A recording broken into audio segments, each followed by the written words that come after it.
What's going on, everybody? It's your boy C4, and on a special edition of Top 10 Tuesday, we're going to be taking a look at the top 10 things Philadelphia need to do to win a Super Bowl. Now, why this video is coming out not on a Tuesday, even it's like, Monday Night Football when they have it on like Wednesday or Saturday or something like that, is because I want your guys' feedback. Do you want me to do a top 10 things X team needs to do to win a Super Bowl? So for all 32 teams, I'm just trying to figure out content I can release and at least pre-record so that when the Madden Rush hits and I'm going to be all out guns blazing doing Madden content, I can also have this stuff scheduled. This is what makes my channel different, is I actually know football. I'm not just going to give you some reactionary channel with an orgasm face in the thumbnail saying, I can't believe this.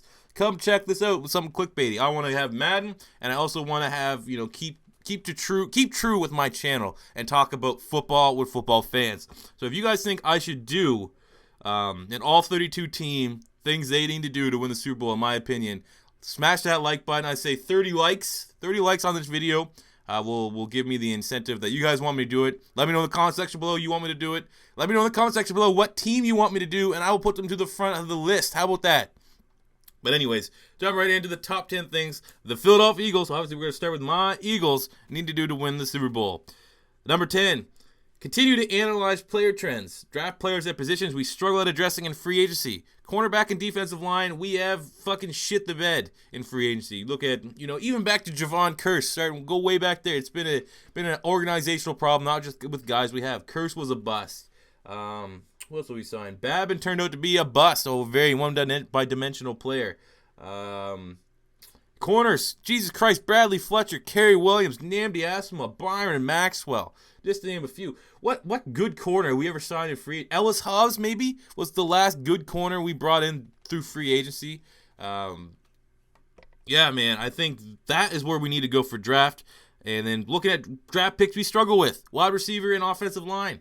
Your Nelson Aguilar's. You got your fucking. We just don't draft offensive line in the first round. We have Lane Johnson, which was a hit. But other than that, we don't draft offensive line. Wide receivers, you got Huff. Aguilar's looking not that hot. Reggie, what was his name? Reggie. Remember the Reggie? Oh, God, I can't remember his name. He was so bad, I can't remember his fucking name. So, I mean, those are where we need to go in free agency. Get our wide receivers, get our offensive linemen from free agency.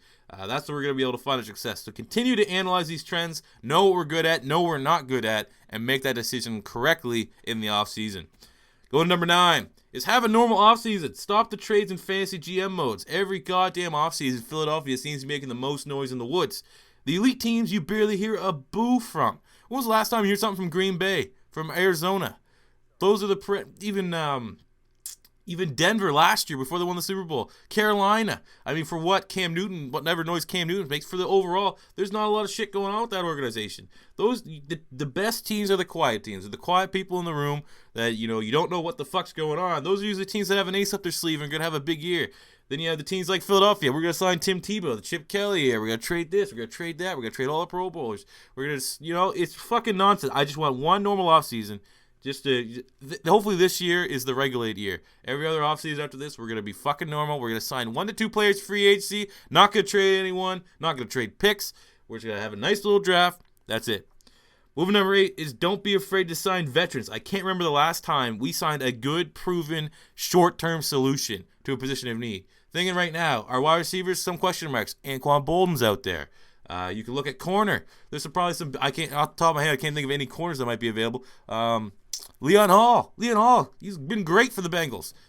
He's still out there. Great veteran corner. Sign these guys that, that are looking for a team that can compete. Philadelphia, I'm not going to come out and say they're going to a fucking playoff run right now, but Philadelphia could certainly compete. Philadelphia could certainly end up making the playoffs in an NFC East that's incredibly weak. So sign a vet. Don't be afraid to sign a vet just because you're not going to be able to develop them. We have coaching staff that's not even proven at developing players yet. We don't know if Doug Pearson is going to be able to take X player under his wing and make him the next great Pro Bowler. So get him proven talent. I mean, Jim Schwartz, on the other hand, I think Jim Schwartz has had a proven track record. But again, just get that proven talent that can fucking help him. And I got goddamn people calling me while I'm recording on my phone. Sorry about that. Getting a little amped up here. I'm getting a little fucking emotional.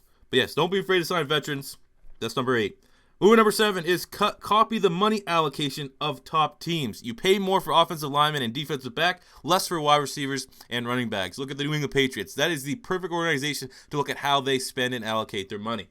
You bulk up for your offensive linemen. You bulk up for defensive backs because defensive backs are expensive when they hit free agency, and they're very tough to draft in the NFL draft. Running backs, dying position. You know how many times do you see a fucking undrafted running back end up breaking 1,000 yards? How often do you see an all-star running back get hurt and his backup have very similar stats? Running back, as much as a former running back myself, hate to admit it, it's a dying position. It's an interchangeable position. I mean, there's so few running backs. When you draft a guy, even if you draft a guy in the 6th round, he was a stud at his school. That's why he got drafted. He was a 1,000-yard back. He did all this at whatever college you drafted him from. Why couldn't he do that with a decent offensive line in the NFL? So, I think if you copy the spending of the other top teams, they've already got a lot of their all-stars signed long-term, which is great. Howie Roseman is one of the best contract guys in the biz. Just make sure you stay on par with the top teams and follow what they're doing. Goal number 6 is hire a GM that has a high football IQ to pair with Howie. I still do not trust Howie Roseman's football IQ. Have two-headed monster in there. Howie is a monster when it comes to contracts and the money side of things. Have a dude that's been in there, done that. Poach a dude from Seattle. Seattle would be the best team to poach a guy from, just from whatever their scouting department is. They have been hitting home run after home run with their draft. Look at Seattle or Minnesota. Those would be the two fucking teams I would look at pillaging to get for a football mind. They have been hitting on all cylinders in free agency and in the draft. I want whatever they're sipping to have their influence in the Philadelphia Eagles front office. Number 5 is rid themselves of chips, height, weight, speed, and character over everything. It seems like they're doing that with the Jalen Mills pick in the 7th round. You've had Ruben Randall coming kind of a castaway from the New York Giants. That's really all it was for this first year. That's still enough to show the intent that they're going to be looking at taking talent over. Oh, even look at the draft. They got Blake Countess, a smaller size corner. You got Smallwood, a little bit of a smaller size running back. So, I mean, you're definitely seeing a change in the mentality, but do not ever revert back to that. I mean, height, weight, speed, character. Height, weight, speed is something you use in Madden. That's the only time height, weight, speed ever comes in because you can just develop them on your own. It never really translates well in the NFL. And character over everything. Not everyone is going to be a fucking prince, you know? You got to get guys. Some guys are going to have a little bit of rough edges. You sand them down, you make them tolerable, and you win fucking games. Moving number 4 is keep Carson Wentz, wide receivers, and tight ends long term. Let them establish the rapport. Zach Ertz is signed long term. I believe Matthews is signed long term. We're going to have to wait and see what happens between Aguilar and Randall, but let's be honest, at least one of them will probably have a decent year this year. So assume one of those guys is going to be good. Sign them long term. They got Brent Selleck, who's an excellent veteran to have at the tight end position. Running back's kind of up in the air right now. I'm not exactly sure what that's going to look like, but just keep everyone in there. That's what I think happened to Nick Foles. Nick Foles lost all his weapons. Macklin was gone. Deshaun Jackson was gone. Sean McCoy was gone. I mean, all these guys, these familiar faces that he built his chemistry with were gone, and then he got exposed. I think keeping, that bubble of talent around Carson Wentz will definitely be vital to his long-term development. Goal number 3 is have 5 legit starters on offensive line. You don't need to have all Pro Bowlers, but don't have a weakness on your offensive line. Jason Peters, question mark. Do we have a replacement for Jason Peters? Do we have a replacement for Lane Johnson if Lane Johnson is the replacement for Jason Peters? Alan Barber at left guard. We need to bulk up at guard. Can Jason Kelce bounce back from a bad year in 2015? There's questions on our offensive line. The talent is there. Left guard, well, Jason Peters is penciled in, so left guard is the glaring weakness, if you will. But I mean, this is almost a thing that every team. I'm not going to probably repeat this much more because every team needs a legit offensive line to do anything in this league, which I think will be the downfall of the Seattle Seahawks in 2016. Goal number 2 is start hitting on mid-round draft picks. Kind of going back up to point number 6 where I said hire a GM. Get someone from Seattle. Get someone from Minnesota that keeps fucking drafting the best players in the mid-rounds. That is what makes the best team great, is hitting on these late-round sleepers. Having the most sleepers. Hire me. I am free. I will pack up, get my girlfriend, move to Philadelphia, and I will be your next great power scout. Just do it. I will hit on every fucking mid-round draft pick. No bias aside. And get you the best players fucking possible. And number 1 is this is obviously hope Carson Wentz is the guy. You need a quarterback to win a Super Bowl. And I think the defense is going to be there. The defense can carry this team. And if we have Carson Wentz get any form of, play similar to Ben Roethlisberger, which is who I compare him to, you know, that's going to be it. We just need Carson Wentz to be the guy. We gave him a lot to get him. He needs to produce like a top 1 pick, a first overall pick.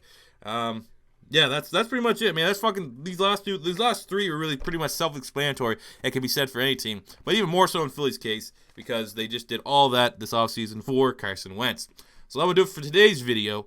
Like I said, guys, do you want me to do this for all 32 teams? Like I said, I'm not going to be as knowledgeable. I'll have to do some studying. I can probably come up with like 6, 7 things for every single team off of what I know, but I'll have to dig a little bit deeper. But I will do that if that is something you want. So like I said, 30 likes on this video. I'll take that as you guys want me to see.